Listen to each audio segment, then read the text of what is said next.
Pak Rahman, biasa orang-orang memanggilnya, mengayuh becaknya, perlahan menerobos keramaian sore kota Bandung yang tak pernah mati. Usianya sudah kepala 6, namun punggungnya yang sedikit membungkuk tak pernah mengeluh. Keringat membasahi kemeja, lusuhnya bercampur debu jalanan. Setiap kayuhan adalah napas kehidupan bagi 3 anaknya yang masih kecil, menunggu di gubuk sederhana kontrakan mereka. Di setiap kayuhannya, bibirnya tak henti melafazkan zikir, la haula wala quwata illa billah. Seharian ini, rezeki belum juga berpihak. Beberapa penumpang hanya mengantar jarak dekat, bayaran tak seberapa. Perutnya sendiri sudah keroncongan sejak siang. Namun, uang saku untuk jajan anak-anak jauh lebih penting. Istrinya sudah lama meninggal, meninggalkan Pak Rahman seorang diri, menafkahi buah hatinya. Ya Allah, kuatkan hamba, bisiknya dalam hati.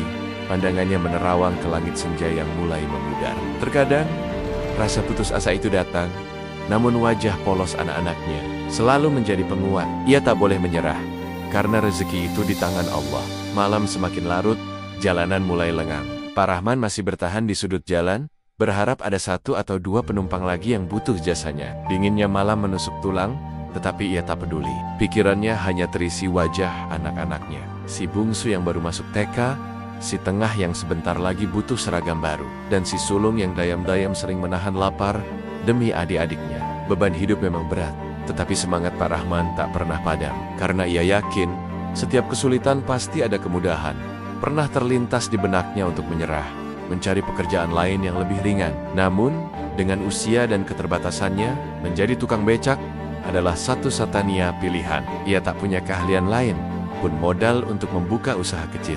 Setiap malam, setelah anak-anaknya terlelap, Pak Rahman seringkali memandangi mereka, berdoa agar esok hari membawa sedikit keajaiban. Sebuah harapan kecil selalu terselip di hatinya yang letih, bahwa suatu saat nanti Allah akan membuka jalan rezeki yang tak disangka-sangka. Malam itu, Pak Rahman memutuskan untuk pulang lebih larut dari biasanya. Hanya 1 penumpang lagi, pikirnya. Di sebuah persimpangan yang sepi, ia melihat sebuah mobil putih mewah berhenti tepat di samping becaknya. Jendela mobil terbuka, dan sesosok pria paruh baya dengan senyum ramah menyapanya. "Pak, masih narik jam segini?" tanya pria itu. Pak Rahman mengangguk, sedikit terkejut dengan sapaan tiba-tiba itu. "Iya Pak, nyari tambahan buat anak-anak di rumah Pak. Rezeki halal insya Allah," jawabnya jujur. Suaranya sedikit serak. Pria itu tersenyum simpul. Ada tatapan iba namun juga hormat di matanya. "Sudah berapa lama jadi tukang becak Pak?" "Lama Pak, sejak saya masih muda Pak. Sudah puluhan tahun," balas Pak Rahman. Pria itu adalah Dedi Mulyadi, yang saat Gubernur Jawa Barat, ia memang sering berkeliling tanpa pengawalan untuk melihat langsung kondisi masyarakatnya. Hatinya tergerak mendengar cerita Pak Rahman, terutama ketulusan dan keyakinan imannya.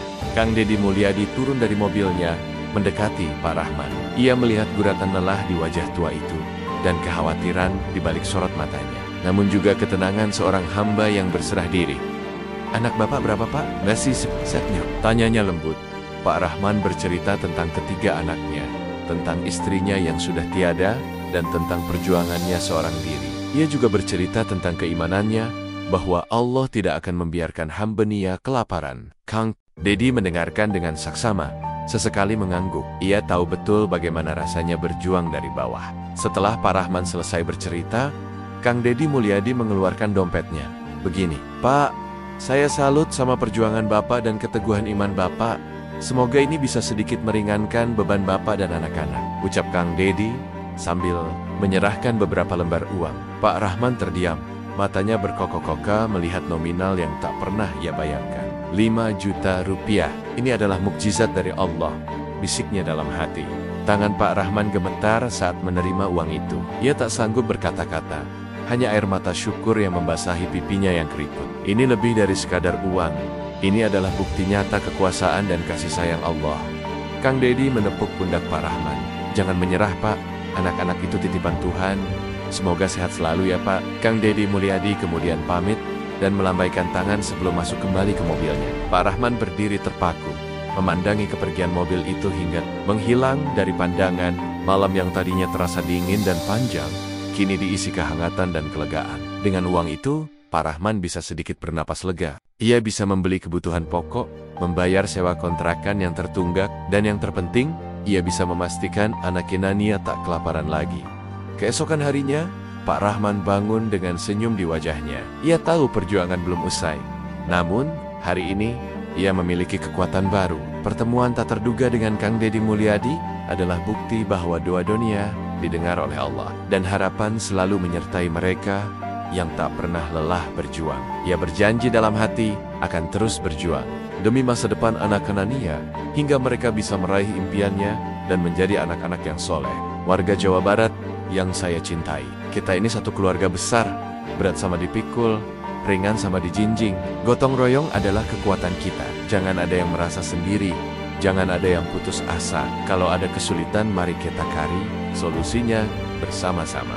Saya percaya dengan kebersamaan kita bisa menghadapi tantangan apapun.